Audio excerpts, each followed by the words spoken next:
Oh, you got it. Okay. Hi, everyone. So on behalf of the Cancer Biology Program and James Segregori, it's my pleasure to welcome Dr. Jacob Scott here today. Dr. Scott received his bachelor's in science and physics from the Naval Academy, and after his service in the Navy, pursued a master's in engineering from Old Dominion. And following his master's, Dr. Scott went on to medical school at Case Western Reserve and did his residency at the Moffitt Cancer Center in radiation oncology. At the conclusion of his residency, Dr. Scott pursued a doctorate of philosophy from Oxford University, where his thesis focused on mathematical modeling of tumor evolution and radiation response. Dr. Scott currently serves as the Associate Director for Cancer Data Sciences at the Case Comprehensive Cancer Center, as well as being a practicing radiation oncologist at the Cleveland Clinic, and an associate professor at both Case Western Reserve University School of Medicine and the Cleveland Clinic Lerner College of Medicine, all while mentoring 5 postdocs and 5 graduate students in his lab. Broadly, his work is to uncover how cancers acquire resistance to targeted therapies and radiation, and how pathogens evolve antibiotic resistance, and how to better develop therapeutic strategies. Dr. Scott has received a number of research awards, including funding from the NCI and NIH to study therapy resistance in EGFR-driven lung cancers, Ewing sarcoma, and non-small cell lung cancer. He also has 5 patents, has given numerous national and international lectures, and was part of 7 peer-reviewed articles published in the last year. Needless to say, I hope we feel quite honored that Dr. Scott has taken some time out of his schedule to tell us about his work today. And before we start, the University of Colorado Cancer Center would like to present you with the Cancer Center Warrior Award. Surprise. I get the prize at the beginning? At the beginning.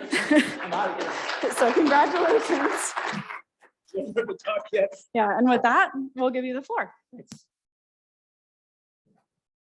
Did that go green? Can you hear me? Thank you for that kind introduction. I think the short version of that is I have ADD. And I think that the important lesson there is, it's not that I've had some grand plan and I was like, I'm gonna go through this long, tortuous path to get where I am. It's just that I stopped doing things when I didn't love it anymore and did something new. And that can inform things beautifully in ways you can never figure it out. And so I'm gonna maybe suggest that we all take Janis Joplin's advice, and if it feels good, do it. And I think if it doesn't, it's okay to stop and retrain. And I'm trying to figure out how to turn this thing off so I understand. I got it. I got it here, buddy. Huh. There's this thing saying that it's being recorded, which I know. But my mouse doesn't seem to want to do anything. Let's see, can I advance slides? No. Can I have help? This is a great, nowhere in my bio did it say is good at IT. It's just interestingly, hold on, maybe. Oh, there, yeah, I just was thinking, I got it. Figured it out in IT. I was, but before computers, James. I was a physics major in the 90s. We used blue books and failed things. Okay, so, but the interesting part I think that's most important is what I'm going to talk about today is evolution itself. I think as a physicist, I really strive to understand the first principles of the world around me. And as a biologist and physician, those first principles are sometimes quite clouded, right? There's so many layers of abstraction between whatever the most fundamental units or degrees of freedom of biology are and patients that sit in front of you. It's really hard to abstract that. But at some point, I really believe that if we choose the scale that we study appropriately, we can understand things better than making predictions only. And so today we're going to talk about ecological interactions driving evolution of targeted therapy resistance in cancer, but we're also going to talk about some antibiotic stuff. And we're going to talk more broadly about evolution itself and some theoretical ecology. So I think we'll have a little bit of math, a little bit of cell biology, a little bit of genetics, a little bit of patient stuff, and a little philosophy kind of mixed together. And I do just think, share whatever you want. Most of this is published, but not all, and that's fine either way. I was giving a lecture with this little, see that thing in the lower left that says, please share. Someone pointed out to me that it ages me because Google Plus doesn't even exist anymore. And it turns out that like half those platforms don't either. So anyway, as James said, I'm still young, right? Good. Okay, so we're going to talk about sort of the differences in scale between long-term evolutionary dynamics, medium-term ecological dynamics, and we're going to talk about short-term clinical translation as well. And I see all these as part of a continuum of evolution as a process. And that's what I want to focus on for the whole talk. And also, I much prefer to be interrupted for questions that are appropriate now, rather than waiting to the end and trying to remember what the heck I was saying. So please, if you want to, just shoot a hand up or just shout it out. Right, so I don't have to probably say this at a school of medicine and a cancer center, but the World Health Organization and the world have realized that cancer is #1 now, at least in the developed world, and in the undeveloped world, it's infectious disease. And I think what we're going to talk about is sort of something that brings both these things together, which is the evolutionary process and how resistance, oh, is it?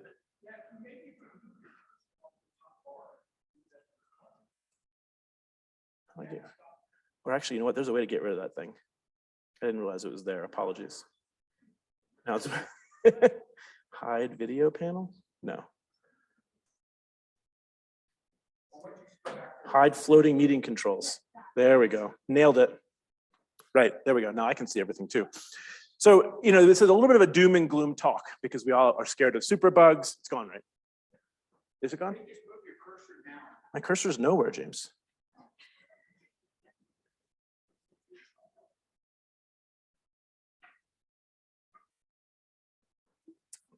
My cursor is nowhere, and neither is my brain.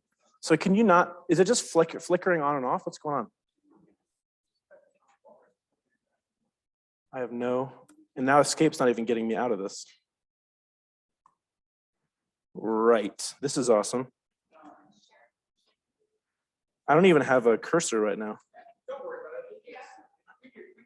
Well, this one? Far right. In the Zoom window, what's going on here? Where do you see view? Here? Oh, up there. That's in the other computer. See a mouse for that computer?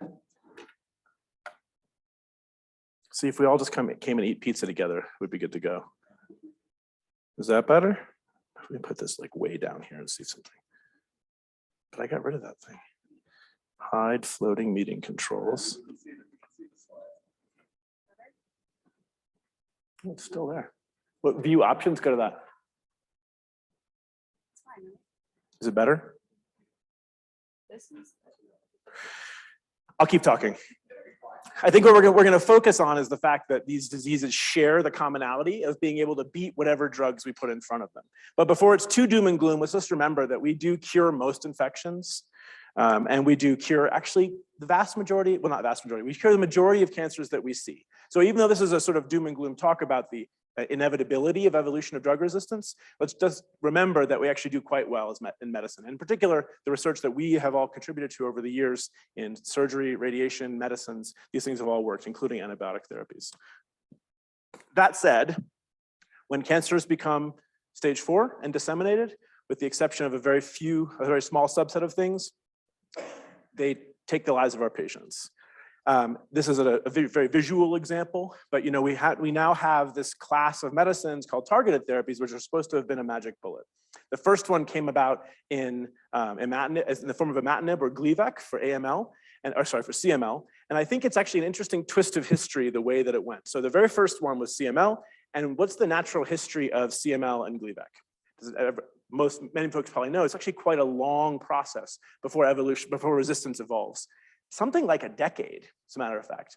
And so it's interesting, I think, philosophically and historically to think about if that was not, let's say a different targeted therapy was the first one that was found, would we have focused so much attention on it? So the picture here is something called vemurafenib. There's a special mutation in a certain kind of melanoma within BRAF, for those who like to talk about things like this, the 600E position. And vemurafenib is an amazing drug. You see an unlucky gentleman on the left there, who after taking a pill for a few weeks is almost completely cured of his cancer, but of course he's not cured, and only about 20 weeks later it's back with a vengeance. I wonder if this was the first targeted therapy we ever found, if we would have shifted gears so dramatically. I think maybe we wouldn't have. That said, imatinib was the first, and we thought as a race, as a species, whatever you want to call it, we thought for 10 years that we figured it out. We figured out how to beat these targetable mutations because for 10 years, nobody failed. I think it's a sort of an interesting twist of history that that was our first one. And I do often wonder, how much effort we switched to finding these druggable mutations and making drugs around them, and how things could have been different if we hadn't done that. We'll never know because that's the universe that we live in. But I think now we're starting to realize that this failure of these targeted therapies is truly an inevitability. These aren't cures with a very few exceptions. It might be that we can work them into strategies that involve other therapies. And in radiation in particular, we're taking patients who are widely metastatic and making them oligometastatic, only a few lesions, which we can then radiate away. And in some cases, we're getting patients to the point where they're NED for 5, 10, 15 years with aggressive disease. But for the most part, these are things that prolong survival instead of changing the course of these patients' lives entirely. That said, if I was offered 6 more weeks feeling good with my kids for a pill, I'd take it every time. And I think we should continue doing the research. So I think thinking about what the commonalities are here and thinking about whether we can use the understanding of the process that develops this resistance is kind of where I want to focus. And I think I'm going to present this picture, which is kind of a Frankenstein of 2 kinds of image. On the left, you'll see something called the Mueller plot, which is what something evolutionary biologists and ecologists use a lot to describe how clones arise, grow, go away. You might have seen this when you see some single cell sequencing over time, for example, clone tracer, that kind of argument, where on the far left with a single purple clone, it gets bigger in number of cells, and then every once in a while something new arises, that blue one, for example. Maybe it's a new species of cancer cell, if you will. And on the right, we have something called the Surkos plot, which I've kind of taken some liberties with to describe the idea of what is really a many to few mapping. At the time of diagnosis, which is what we usually, as physicians at least, see, we have tumors that have millions of mutations. But they really only have a single phenotype. Well, you could argue that. But as a physician, what I care about is the phenotype of how it responds to what I'm going to give you. And if I have 5 drugs, what I'm really most interested in is which is the best. 10 drugs, maybe. What's the best combination? So the phenotype of interest is a small number. The genotypes that are there is a huge number. So there's sort of many to few mapping. And I think that that's really an important idea of this sort of convergence of many to few and how we can get there. And I think also to understand that during this process, there's a lot of different things going on at different characteristic timescales. And so on the sort of longest timescale, I would argue, is this idea of speciation events. So how quickly a new mutation can arise and really change the entire tumor in front of you. In the middle timescale, which is what we're going to focus on mostly today, some results in this, what I call the ecological timescale, we have the existing set of mutations that exist, but there's an interplay between them. And as we all now know, now appreciate, it's not just the cancer cells, it's also normal cells and immune cells and many other things sort of taking part in what we call sometimes a game. And we're going to talk about this today. And then there's also the now timescale. I have a tumor in front of me. What do I do about it? And what's difficult about that is that there's a lot of dissonance. And so the dissonance for me comes from this, my life path, which started, as we saw, in physics, moved into engineering on a submarine, moved to biological engineering, if you will, as a physician, and then sort of over to math where we think we can fix everything, and of course we can't. And now whatever the heck it is that I'm doing, which is trying to bring these things together. But really what this does is gives me a bunch of dissonance. So we use a bunch of tools. This is like an advertisement for our lab. As a physicist, I'm sort of agnostic to tools. I just want to figure out answers, which is good and bad because I'm sort of an expert at very few things, but I'm good at using lots of tools that are in front of me and also hiring smart people. And the dissonance is the hard part for me because on Fridays, with the exception of this Friday, because I'll be out of town, I take care of folks who are sitting in front of me with a cancer. And what do they want? They want to be cured, if possible. They want to not be in pain anymore, if possible. And they want to live longer, if none of those things, or if all those things. So those are in order. I would say cure, live longer, feel better. They don't really care about ecological dynamics within their tumor. They don't really care about speciation events. They care about how I can help them today. And so on Fridays, that's what I care about as well. But the scientist in me really wants to know about these fundamental principles that's changing the tumor that I'm treating, that I am about to apply a selective pressure to. There's an evolving population of things, and I'm the selective pressure. And I know I'm going to lose because evolution's smarter than I am. So the question we sort of think about and how to get there is what can we learn on these differential timescales? And so the different timescales, as I talked about, are sort of what happens when these populations fundamentally change, when brand new mutations arise, evolutionary novelty. And we have a bunch of folks in labs studying this idea of fitness landscapes, or now we're even getting more excited and calling them seascapes. We won't talk about that much today. Then there's this medium timescale. How does the interaction between members of an existing heterogeneous population affect fitness, and in particular drug response? So could it be that you have, one of the issues is that we sample a tumor, and what do we look for? We look for the things that we know to look for. It's a classic lamppost problem. Lamppost problem is when you go to the pub and you walk across a field where you parked your car on the other side, and it's daytime, you drop your keys, you go to the pub, you have a pint or two, it becomes dark, you lost your keys in the middle of the field, there's a single lamppost in the middle of the field, where do you look for your keys? Under the lamppost. The problem was it was daylight when you went in, so you didn't walk by the lamp. And a lot of times when it comes to what we do, when we look for mutations that we know how to respond to. But at the end of the day, there's a whole bunch of others that we're not looking for that are causing differential response, right? It might be that the existence of a mutation that we don't even know to look for completely changes the way our drug interacts with what we do know what to look for. And so thinking about these population effects and drug responses is this medium timescale where we're focused today. And then also the short timescale. Last time I visited this university, which was entirely virtual, I gave a talk about this timescale. How do I take genomics of a tumor and make a decision about how to treat it right now? And that's a very important question, right? But I also know that whatever decision I make today is going to be different, maybe not tomorrow, but pretty soon it's going to be a different tumor. And so we can either be reactionary by sampling all the time, which is, I would argue, what we do now, or we can push our thought and our attention back to earlier timescales and more fundamental responses of the tumor on the evolutionary scale to maybe think about if these things can be controlled. And every time I say that out loud, I'm a little bit afraid that like Zeus is going to hit me with some lightning for having hubris to control this sort of what I would argue is most fundamental biological principle. But I think that's what we can do. And that's what I'm going to talk about a little today. What sort of things can we measure? How can we understand them in such a way that we can get our hands on some of the control knobs of the evolutionary process? As a physicist, I believe we can do it. As an engineer, we've sent people to the moon, right? We can do this. So I'm hoping at the end of this lecture, one of the learning objectives is everyone joins my lab. James will pay for it, and we'll figure out how to do this. But this is where I think I'd like to see us head. So we're going to reframe the problem, and I think in this crowd, at least those who've been in James's orbit, the idea of cancer as an ecosystem is not a new one, maybe. Even when I started my training, which was very recently, because I am young, as we discussed, cancer was still thought of as really a ball of cells that had whatever mutation that we were calling of the day, right? Oh, it's an ER-driven breast cancer. So all the cells, it's a ball, pretty much spherical.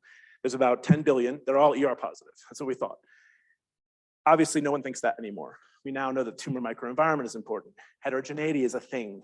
The normal cells interact with the cancer cells, the different cancer cells interact. So the good news is that theoretical ecologists have realized that nature works this way for many, many years. So we will develop mathematical tools to understand how different things interact, even with the same genotypes. And so one thing we're going to talk about a lot today is this idea of something called evolutionary game theory. And the example I'm going to give you is moose and wolves, because I think it's, well, we're in Colorado anyway. And I think it's a great example of this. So it's also quite intuitive.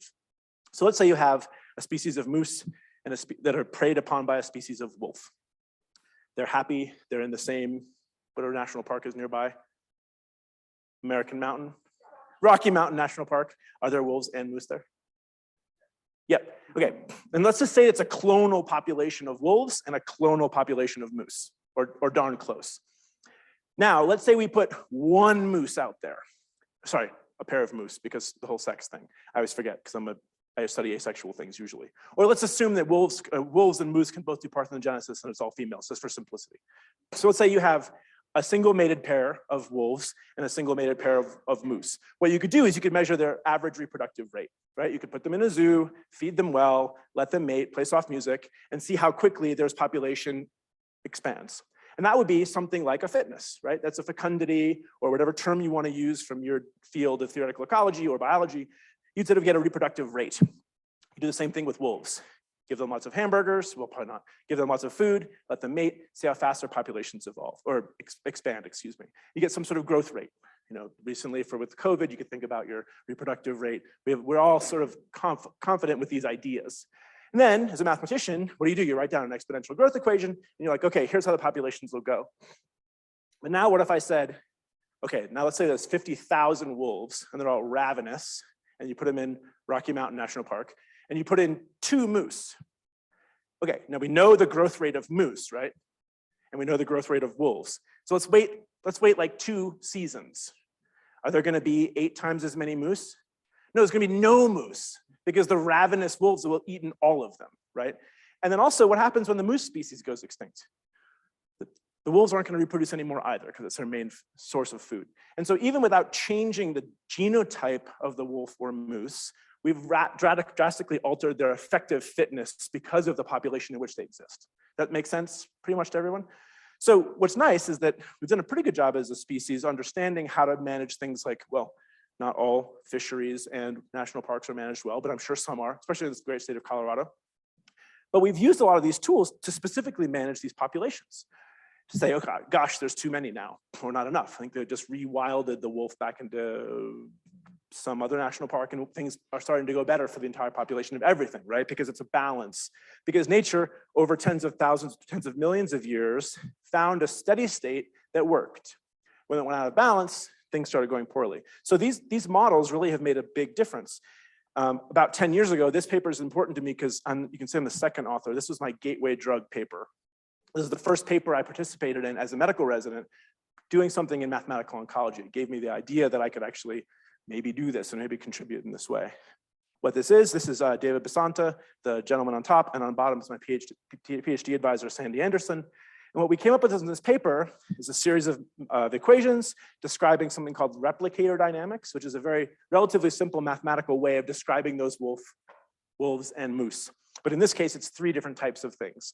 In this case, the idea abstractly was it's 3 different types of cancer cells. Actually, the S is a stromal cell, so some normal tumors or some normal cells interacting with 2 different types of cancer cells. The type isn't important for the point I'm trying to make.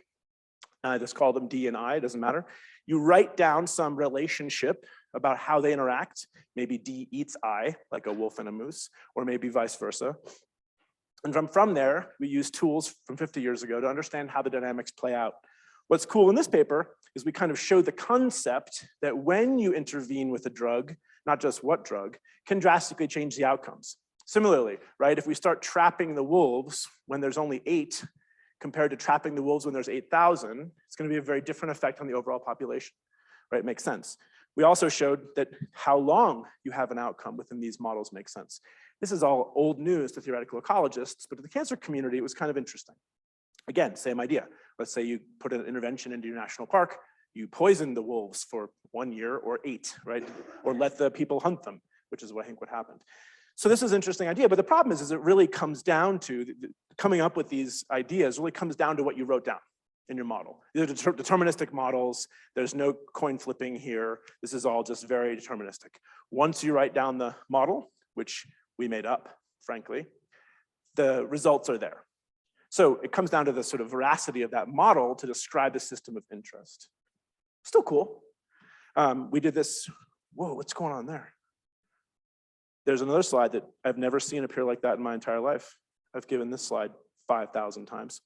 We did the same exercise again with a different idea in mind, how to model VEGF therapies. We found that what order you give different therapies in also matters. But again, it came down to what we wrote down, how we modeled that system. And if the rest of the talk goes this way, we're in a lot of trouble. And the real question that came to my mind after writing a few papers about this in the mathematical oncology literature was, really didn't really matter. Am I just solving interesting problems, or were we doing something that could matter for the world of cancer biology? A few years after that, this is a group at Moffitt that I was not involved with. Bob Gatenby led this clinical trial. I'm sure James is familiar. They took these ideas, they wrote down an arbitrary mathematical model, which you can see in the lower right, and they designed a clinical trial around it for men with metastatic castrate-resistant prostate cancer. What they found was that using something that we call adaptive therapy, doing an intervention, like I showed you in that first paper I wrote, turning it on, turning it off, turning it on, turning it off, based on how the model predicted things, extended men's lives with this disease compared to the standard of care. So I would argue it does matter. These dynamics are happening and playing out in front of us. but it still really boils down to what you wrote down. So either they got very lucky with the mathematical model being correct, or it was correct enough to make a difference. Either way, this trial was a positive one and really gave us a lot of hope that this approach might be something that we could take advantage of. That said, we were deeply unsatisfied with the arbitrary nature of the models. And so on the screen, James, on the upper left is a PhD student of James's named Andre Marusic, who's one of my best friends. He's like my science bromance. And then next to him is David Basanta, who kind of was my initial drug dealer when it came to mathematical oncology. And then two of our students, Artem, who's now a lecturer in Utrecht, and Jeff Peacock, who's a radiation oncologist now in Alabama. At the time, we really were excited about these results, but we were nervous as heck because you can write down anything you want, right? And you can sit down with a bunch of experts and get 3 different answers if there's 3 different experts. And so do I really want to sit down and invent a model and then treat a bunch of patients based on that? No, I don't want to do that. I think I actually took an oath not to do that. I did, by the way. It's not really in there because the whole adaptive therapy doesn't translate to Greek, but I'm sure Hippocrates would have been down. So what we came up with was an idea of how can we directly measure this? Can we use our understanding of cell biology? Can we use some of the newer tools we have, time-lapse microscopy, to sort of directly parameterize the competition we see in front of us? So we set out to do that. There's what's nice about this all appears, this is in 2019 paper. It was on bioRxiv for 2 years before it was published. So if you're worried about scooping, and I hope everyone knows what bioRxiv is by this point. We do everything, every single paper is either bioRxiv or medRxiv. You will not get scooped, it's the opposite. If you have any questions, I'm one of the founding folks, so come ask me. I'm pretty passionate about it. I actually lost a secondary appointment once because I told my department chair that he was acting in a, well, I can't say the words because it's political, but I suggested that he was acting inappropriately by not allowing his journal to do preprints. I am no longer a geneticist in that institution. So let me describe to you this assay, how we came up with it, and what we think we can now measure. So remember those payoff matrices I showed you, or those systems of equations that I showed you? This is the sort of simplest way to describe it. So there's A, B, C, and D. Those are the numbers I'm looking for. Before, in those theoretical papers, I just wrote some 1 minus alpha plus beta. The idea in your mind was alpha stands for something, beta stands for something. There's some biology rooted there. But at the end of the day, you were going to pick an alpha, you were going to pick a beta, and that number was going to be 3. So what really matters is what those numbers are. And what do those numbers describe? Well, they're describing differential birth and death.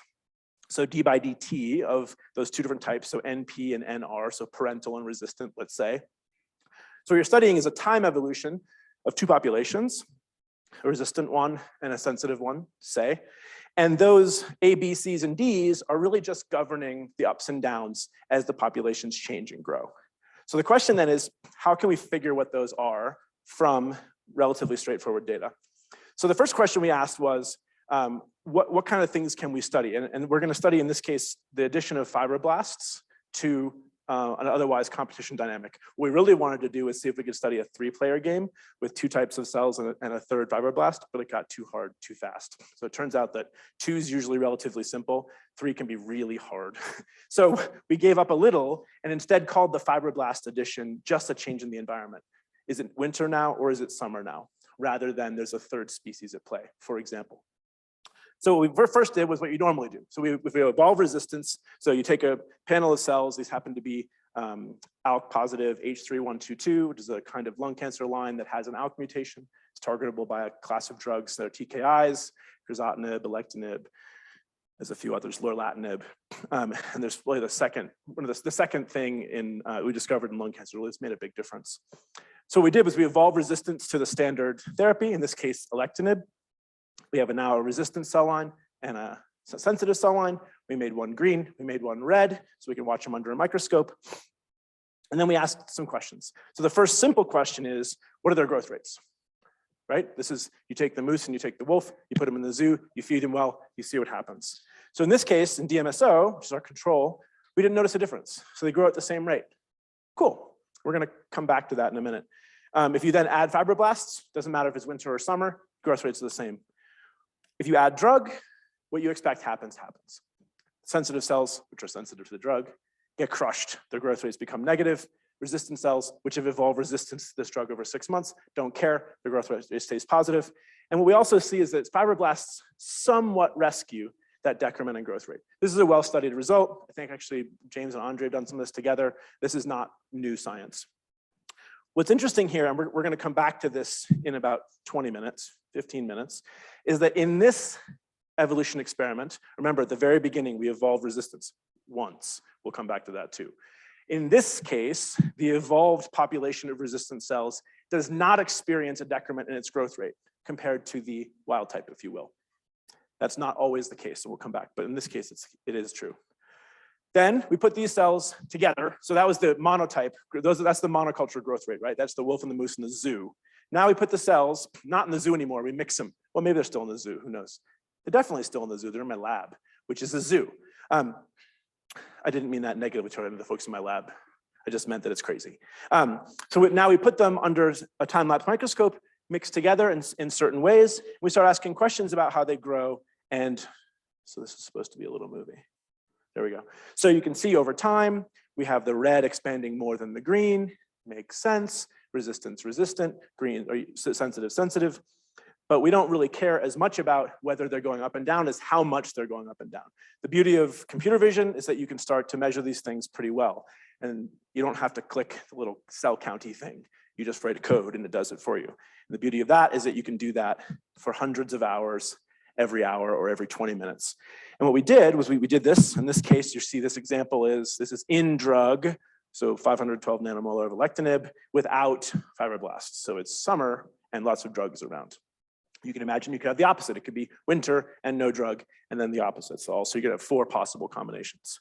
And we'll look at all 4 in a minute. But what we found was this pretty strikingly nice linear relationship with growth rates. And what we can do is we can take these growth rates and put them onto a much larger space. So here on the x-axis, you see now just the parental growth rate. So in the case of this one, that's the red line. So you see it's negative in this case, so it's left of the y-axis. And the resistant growth rate on the y, and you can see that's positive. So in this example, we're over here in the upper left quadrant. In this other example, this is now with fibroblasts without drug. This is the opposite. You can see that both of them are quite positive. It makes sense, there's no drug. And I showed you these earlier. But now, as we mix them together in different proportions, this is where things get interesting. This is where it's no longer just about how fast they grow on their own. It matters how they were mixed initially. And this is the surprising result, I think, because the null hypothesis in most of, I would say, cancer biology, or I say most of wet lab biology, is that the growth rates are the growth rates. What we found is they're really quite strikingly frequency dependent. In this case, the way that this is arranged, the darkness of each of the squares or circles, depending on the condition, is the admixture to begin with. 20 versus 80, 80 versus 20, and everything in between. What we find is that they organize as a mean, the way we expect, but the frequency changes the growth rates massively. So now let's break that down to a little bit simpler way to look at it. So take any one of these given squares, and you can break it out like this. So this is now all of the data within that blue triangle on the left of the smaller plot. So this is with drug, excuse me, without fibroblasts. And what you can see is based on the initial proportion plotted along the x-axis, you have a growth rate that's on the y, and each of those squares you see is a triplicate replicate or triplicate experiment, and it's matched. So for every one of those greens, there's a red. Yes, please.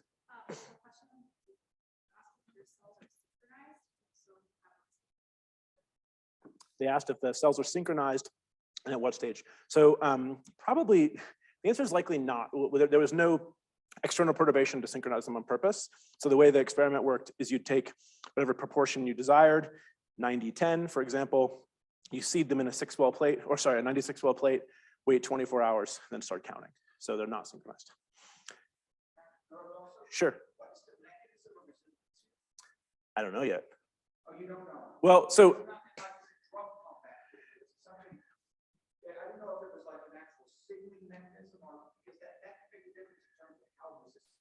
it absolutely can. And so I'm going to answer your question 2 ways. One, so James asked, what's the mechanism of resistance in this case? So I'm going to remind you that we evolved this resistance once. And in this paper, what we were trying to do is show you the method. In the next result I'll show you, which is much shorter, we actually looked into the mechanism. And it's a very different result.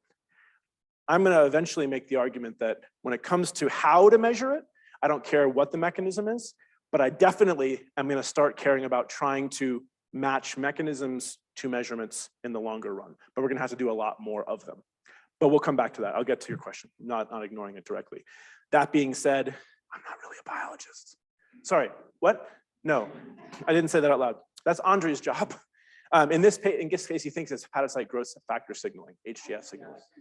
Yeah, that wasn't in this paper, nor do I think it's important for the main message, but I totally agree with you that in the next instantiation of this research, we're gonna have to start asking those questions. Also, if I wanna get above impact 15, clearly, right? Because everyone wants a mechanism. At least the third reviewer does. Sorry, where was I? Right, so in this plot, what you can see is for every red square, there's a green square below it. So that's the 90, that's the 10, that's the 80, that's the 20, and so on. And what you can see is as you're fitting these lines, you can start to get reliable, pretty good linear fits. Now, coming back to our original point, where are these numbers? Well, they're right here. They're right at these intercepts. And so for the first time, we're able to really pull directly from these plots what those numbers are and get at the heart of that payoff matrix. So this is really the first time we're ever able to directly measure this, and it's exciting for us because we can start to use now all the tools of theoretical ecology to start thinking about how cancer systems change in vitro, at least. So the other exciting thing was each of these 4 different types, so winter, summer, drug, no drug, all play pretty different games. 3 of them play something called leader, and 1 of them plays something called deadlock, which if you're a game theorist, make a lot of sense.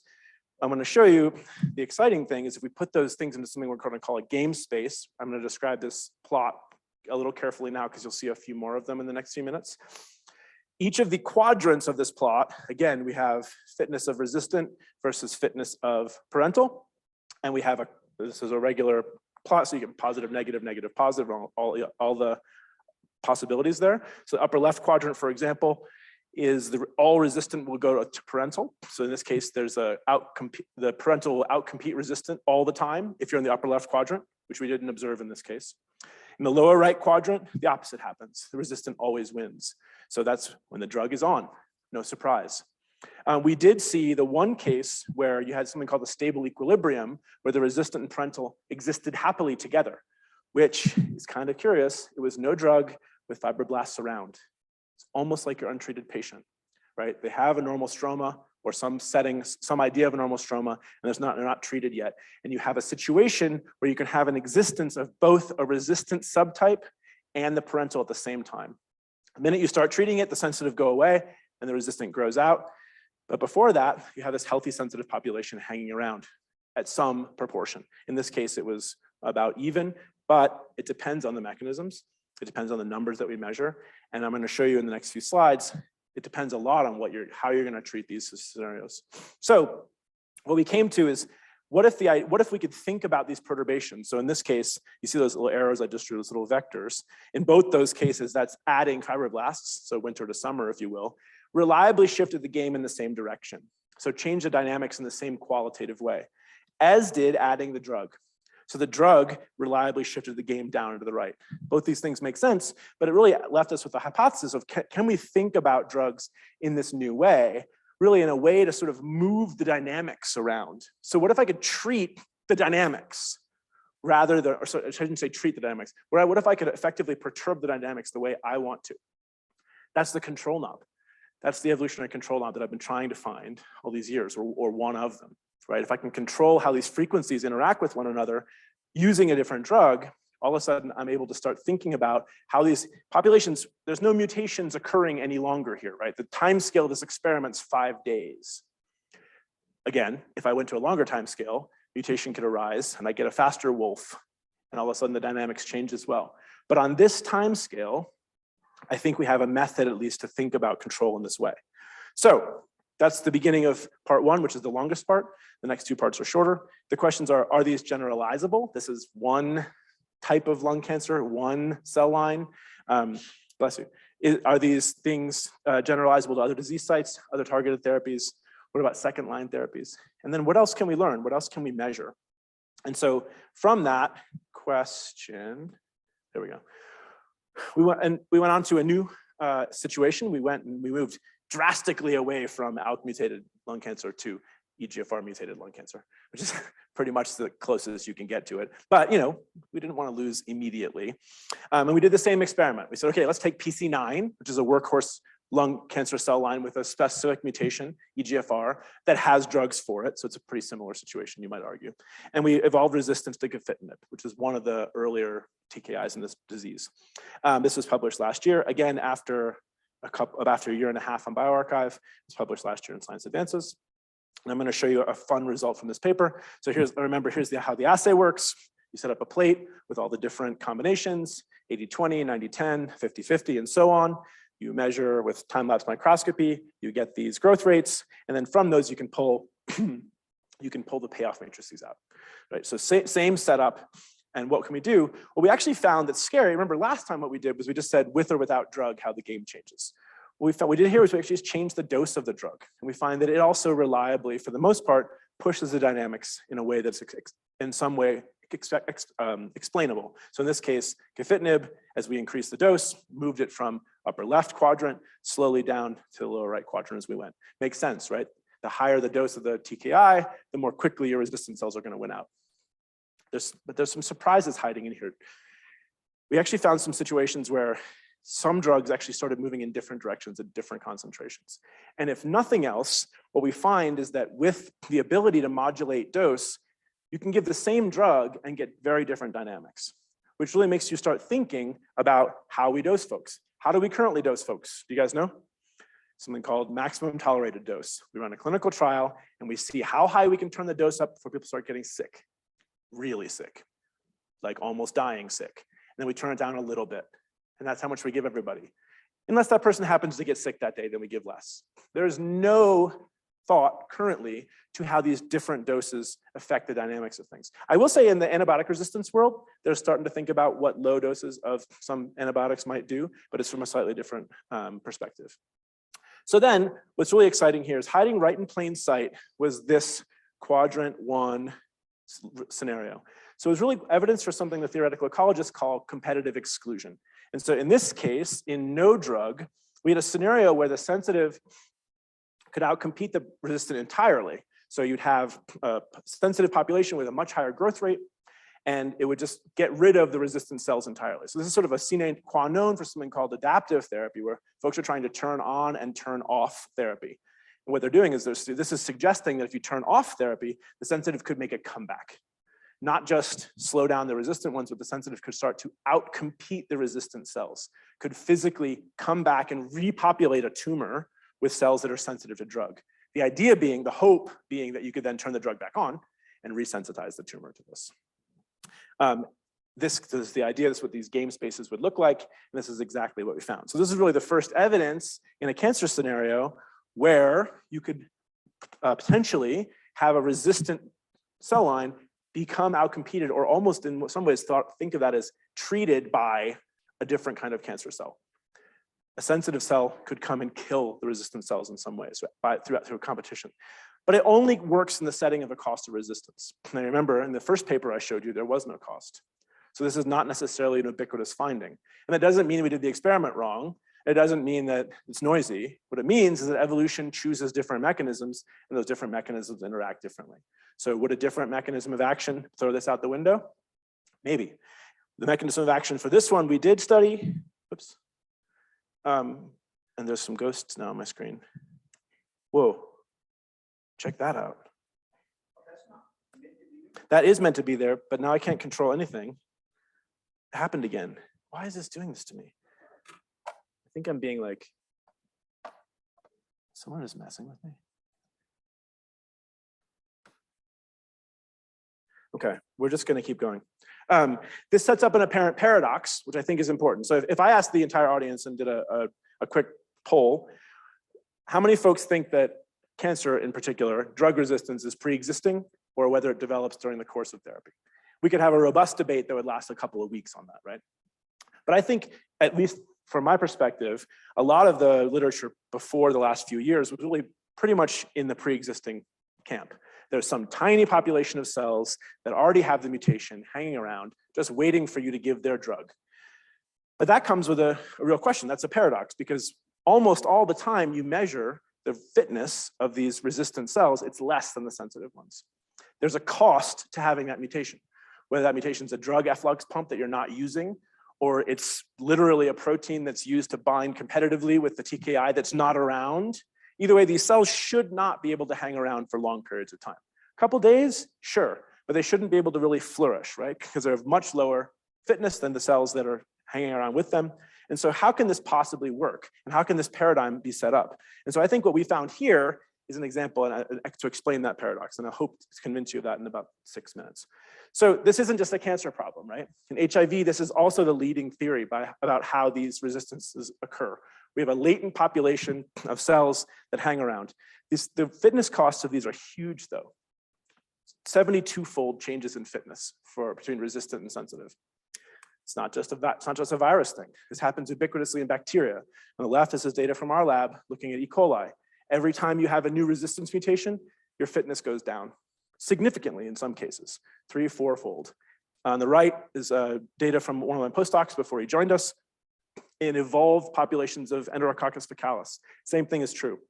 The more resistance mutations you have, the lower your fitness. So how could it be these cells hang out?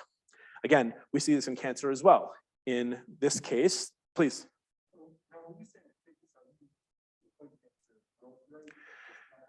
Yeah, so he asks, what do I mean when I say fitness? And so I think, the joke I make a lot here is that like fitness is like porn, like you know it when you see it, but like nobody can define it perfectly, right? So some folks use IC50 or growth rate or EC50. It can be a lot of different things. In this case, the last 2 examples I showed you in HIV, that's reproductive growth rate. Here in E. coli and Enterococcus faecalis, it's growth rate. We could look at it in terms of IC50. I could show you data like that too. They usually correlate pretty well, not always, but we're gonna talk about growth rate for the most part. And then we've measured this, look at the last paper I showed you, I measured this in cancer. Trevor Graham's group has shown this in ovarian cancer as well, and a number of other groups have often shown this. It's often context dependent, and in the first paper of ours I showed you, there was no cost. So it's not every time, it's not every scenario. And this is sort of a well-known paradigm, especially in drug resistance in virology and drug resistance in bacteria. And again, I would say in a cancer audience, we're probably split. But I'd say 10 years ago, everyone would say pre-existence is the only way forward. Most likely, sometimes it's pre-existence, and sometimes it's graduality. But you could then argue it's pre-existence, a pre-existing tolerance gene, maybe. Either way, how can that exist? How can we have a scenario where this very penalized mutant is able to hang around in a population? And so I'm going to show you a possible ecological solution, and then we'll be done. So let's go back to the experiment I just described. This is the PC9 after having evolved resistance to TKI, in this case, gefitinib. And let's look at those growth rates for a second. So this is the same experiment I showed you. What you see is that, so remember what that x-axis is. That's how much of the initial proportion is sensitive. So if the initial proportion of sensitive is 100%, or just below it, 99.9%, the fitness of the resistant invader is the same.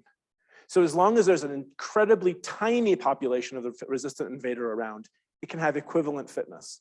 But the minute it starts to take over in any way, you slide to the left, the minute it's 50-50, for example, the resistant mutant is now hugely penalized. And what you'll find is actually it's going to slide and get outcompeted, competitively excluded, until it reaches that tiny little number again. So it actually provides, what's happening is that the sensitive cells are in some ways supporting the resistant cells, but only to a certain extent. So our question then is this a generalizable standard phenomenon, or is it something that's just occurring in with one example? So we looked at a theoretical model, and this is called a Wright-Fisher model for those who are interested in simulation. It's a pretty standard simulation mechanism by which you can imagine mutations, as many as you like. In this case, we took 500 generations of cancer cells, simulated cancer cells, and put a certain number of mutants, of course you can put more or less, each generation in, and the way we defined those mutants was what kind of ecological game they had.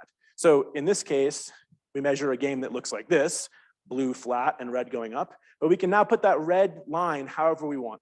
And we can ask the question, how do the different games persist or not persist in these populations? So here's the experiment, the in silico experiment.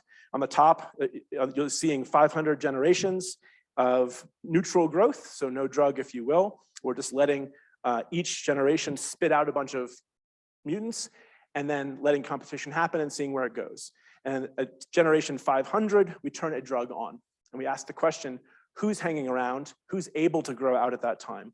So you can, again, as you can see, the mutant can be either the red line or the blue line or anything in between. Our hypothesis is that what we're going to see for the most part is those red lines, right? So there's going to be notice the red and the blue both have the same fitness cost, if you will. So the same fitness on the left-hand side. That's the decrement of fitness. But on the right-hand side, this is where the ecology comes in to support or not. And so you're seeing the same thing on the top. Now on the bottom, we're just looking at what if we look at just the mutants. So on the top, you can't see it because the wild type is just dominating everything. On the bottom, what we're just zooming in on is what sort of mutants do persist at all. What we're seeing is that it's almost all these red types of mutants. So it's really this ecological interaction that's propping up how long they can hang out. They're all going extinct eventually, but the red ones hang out for longer, 3, 4, 5, 20 generations, rather than becoming immediately outcompeted. And what that means is that the opportunity for a drug to come along that you know how to handle well exists for these certain mutants and not for the others. And so you see once you give the drug, you have this massive outgrowth of the red type. And what's pretty interesting is in this scenario, we gave an equal chance of any kind of mutant to arise. So at any given time step, you had 100 mutants completely uniformly distributed. And if you look at at the end of, the middle one shows you at the end of that drift before the drug comes in, and the right-hand side, which looks exactly the same, is after the drug. And note, that's a log scale. So what we end up with is 1,000-time enrichment for cells with this underlying ecological dynamic. And I think what this really does, and this is a nice parameter sweep, so this same exact result holds no matter how bad that fitness cost is at the beginning. So you could be outcompeted 10 to 1, 90% decrement in your fitness. And as long as you have this kind of ecological interaction that you can hang on, your resistance mutation can be there at the time the pre-existence can work. And so, the next question, this is the last point I'm going to make, is how does this pertain to the mechanisms, like James, you were asking? And so let's look at the clinical distribution of resistance mutations we see in patients. So on the left, this is pulled from a review article. If you look at patients who recur after osimertinib treatment, which is now the standard TKI against EGFR mutations in non-small lung cancer, you see a variety of resistance mechanisms that can pop up. What we do now is we stab their recurrent tumor and see what mutation it has. And then if we have a drug for that, great. And if not, you're out of luck. But what we're finding is that each of these types of resistance mutations is finding the same thing. So this is the evolved, in the second one, this is our evolved population that had the cost. What we saw was an upregulation of these different pathways, the MET-AMP pathway and the CCDN pathway. I don't know what those mean because I'm not a biologist, but there it is. And so in this case, this covers about 1/3 of the resistance mutations we see clinically. And then what we did was we went and knocked in the other most common resistance mutations. So in this case, we knocked in a KRAS mutation with transfection. We measured the game. It appeared exactly as we hypothesized. So these KRAS mutations, even though they have a fitness cost, are ecologically boosted and are able to hang around in populations. The same goes for BRAF mutations. We found the exact same game at play. So in a combination of engineered and evolved resistance mutations, we found this exact same ecological interaction that we predicted. And we think we really are using that to sort of resolve the paradox of resistance versus cost of resistance versus pre-existing mutations. And that's pretty exciting to me. And I think that paradigm being solved, because I'm just uncomfortable when there's paradoxes in my life. But I think the exciting thing is we have a new tool that we can use to measure something we could never measure before. It's a very simple assay, doesn't cost tens of thousands of dollars. It's a microscope and some code, which we release freely. And I think that now that we have a new way to measure things, we can see that there's a whole world of games going on in the tumors that we're studying. In just the heterogeneity that's in the dish that we see, it's not just a series of mutants growing at the rate they want to mutate. It's a whole series of games that are happening that we can maybe start to control in new ways. And that's where I'm going to end stuff and say thanks.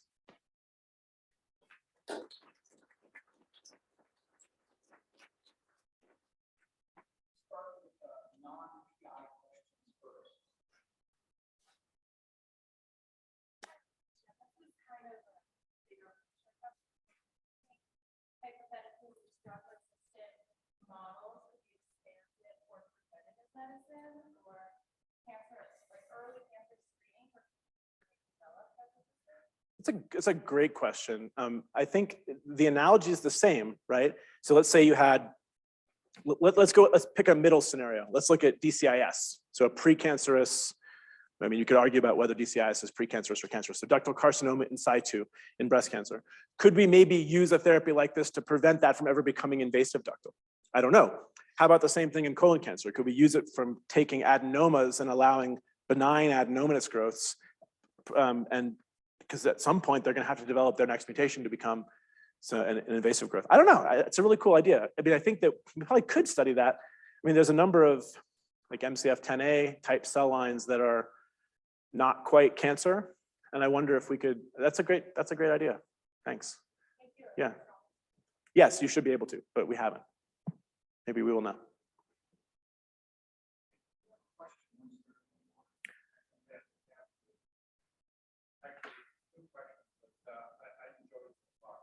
Oh, thanks.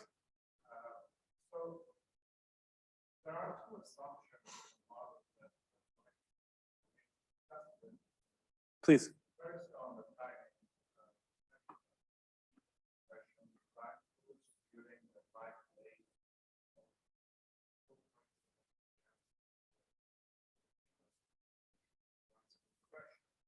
There are 2.5 cells like this. There are only genetic effects.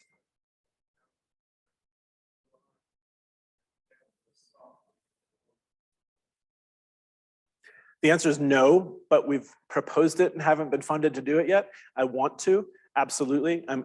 In particular, I'm also excited to, it's the same idea, but I did some long evolution experiment to get the resistant cells to begin with. How did those change over the longer period? This is a long-term evolution experiment to give me resistance. And then, like you said, there's the medium time scale where we know rewiring happens.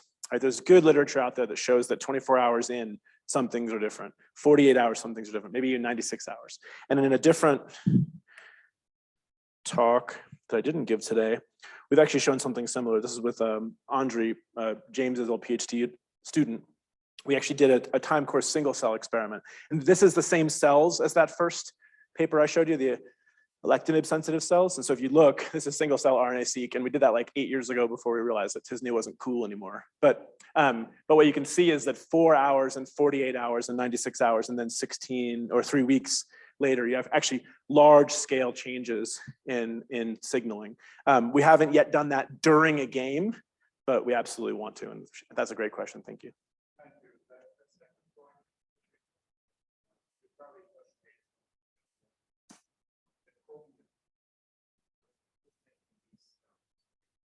You say co-mutations? Yeah,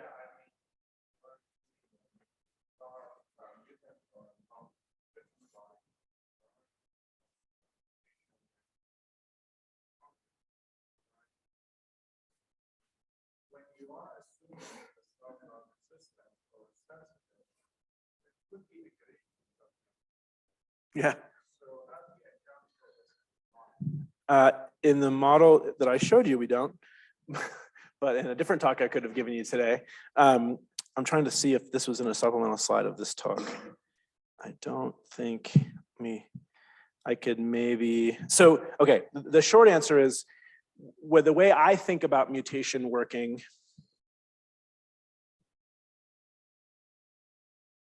is as a computer scientist or information theorist. I think of it as a bit flipping in something. Right, and so one way we often think about how the genotypic distribution of something might be organized is sort of like a Punnett square in high dimensions. So we all remember a Punnett square from biology in high school. You can have long ears and blue eyes, or long ears and blue eyes, or all the possible combinations, which is just 4, so it's just a square. But you can then extend that to any arbitrary number of dimensions you like. You can also have long fingernails or short fingernails, 3 dimensions, 4 dimensions, n dimensions. Mathematically, the way you represent that is just a big long bit string. And the cool thing is you can do things like algebra on n dimensional things, but you can't do it biologically. But what we're doing now is actually building a 4 cube, so 4 degrees of freedom, all possibilities. So it's just a bit string of length 4, but that's 16 possible genotypes. And those are, in that case, it's co-mutations. So you're gonna have KRAS and BRAF, KRAS, BRAF, and PIK3CA. So we're building that now in cancer. Actually, the the data I showed you for KRAS and BRAF in the games, those we were measuring those for a completely different project, and we realized that they fit into this one beautifully. So those are all sort of one-steppers. But your idea about how other mutations and basically how epistasis affects these things is a good one. And once you get a lot of things in math are easy with 1, doable in 2, and completely out to lunch in 3. And I think this is going to be one that we're going to lose tractability biologically after about 4. I don't think it's going to be feasible. There's a group that did a 7 cube in some bacteria. Then that was about the extent of that's 128, and that's a lot. So after about 2, I'm not going to know the answer, but I'm going to try. Thank you, James. Great talk, great talk. So you had some data with osimertinib, which targets the most common mutation in EGFR mutant lung cancer when they're treated with standard first generation. And I believe that's not front line. It is. So the question is, I don't know if you can model, is that necessarily the smartest way to go if your goal is to buy time? I don't know.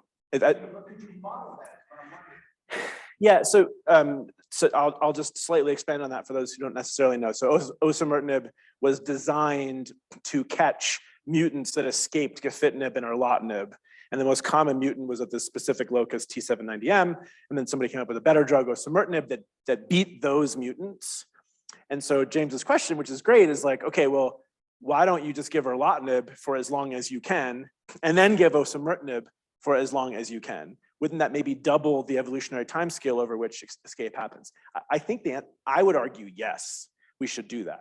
But the way clinical trials are designed is we have a better drug, let's compete it, it's gonna last. So osimertinib lasts longer than erlotinib, that's been shown, it's better. But what we don't know is if erlotinib and then osimertinib is better than osimertinib up front.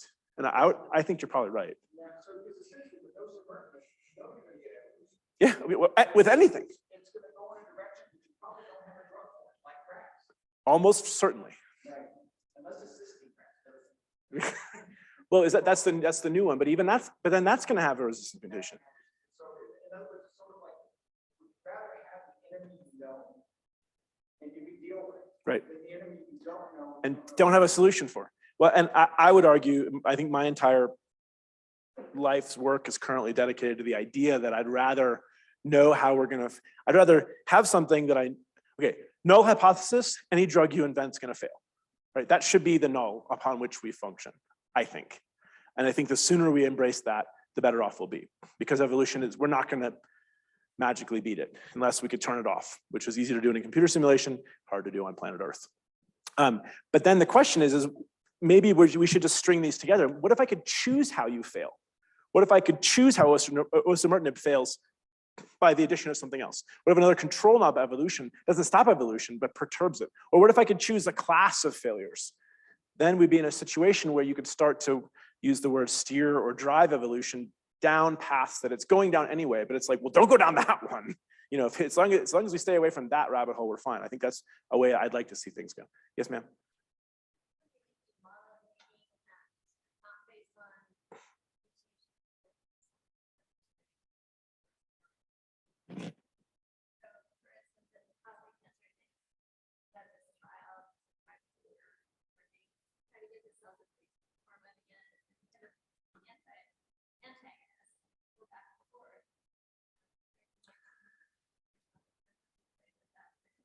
The answer is yes and no. So at some point, the mathematical models I've shown are just numbers. I ascribe biological meaning to them, or we subsequently try to so like in the papers I showed you at the very beginning, where I was just really cutting my teeth in this subject, where'd they go? These ones, where we have 1 plus alpha minus beta, we ascribed some sort of meaning ourselves to what alpha and beta were to tell a story. But in the mathematics, it's really agnostic to those things. And so we're looking at sort of meta phenomena on top. So the argument would be, if you gave me data from a scenario where it was an epigenetic change, I could write a model down that could recapitulate that and maybe help us understand it better.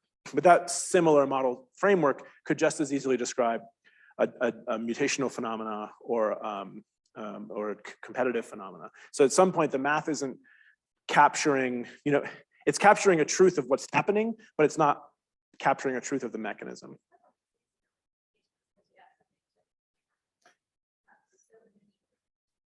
Yeah. Absolutely. And once you start getting, the numbers start getting too big, then I think you just do the experiments. I mean, as I am a mathematician, but I also don't think that we're going to solve all of biology with equations I can write down in one line. I think that at some point, the math can help us learn some very simple true phenomena, but once it becomes more abstract and complex, the math can no longer, I don't think, guide us. It can point us in the right direction, but I think that we sort of lose. I think that there's a famous quote that I used to include in talks that says like, the best simulation, the best mathematical model is the simplest one. It's sort of an Occam's razor idea. Once you start adding more and more and more parameters, you know, the joke is like, give me 2 parameters, I can fit a curve, 3, I can draw an elephant, and 4, I can make its trunk wiggle or something. But it doesn't mean that you understand how an elephant works. And so I think that once our models get complex enough that they're including all those things, we're losing the reason that we do them. So I think I don't feel smart enough to answer your question yet. How about that? Thanks. Yes, please.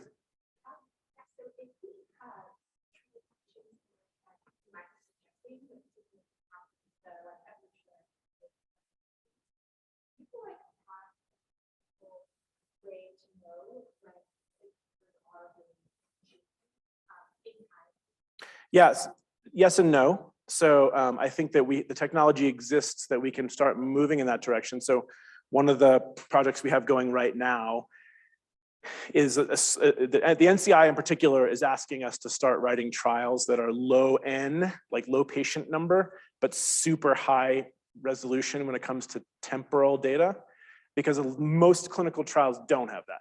Most clinical trials are, let's enroll 5,000 patients and get their biopsy at the beginning and their blood at the end.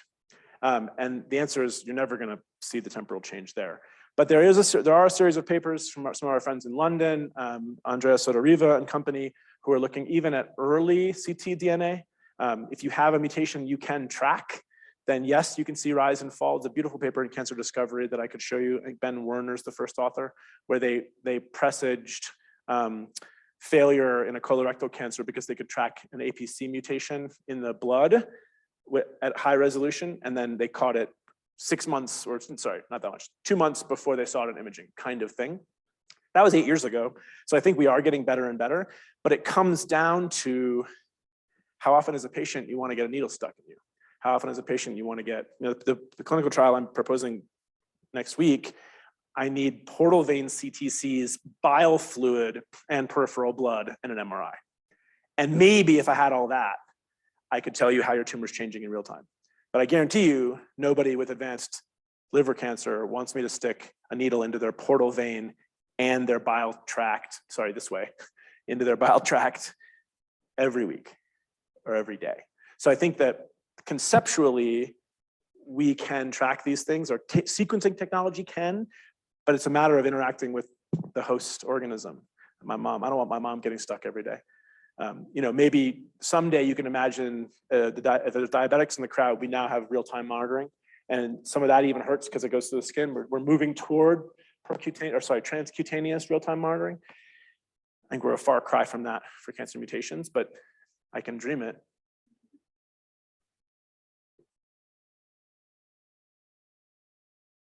We should let you get to the training lunch, not lunch service.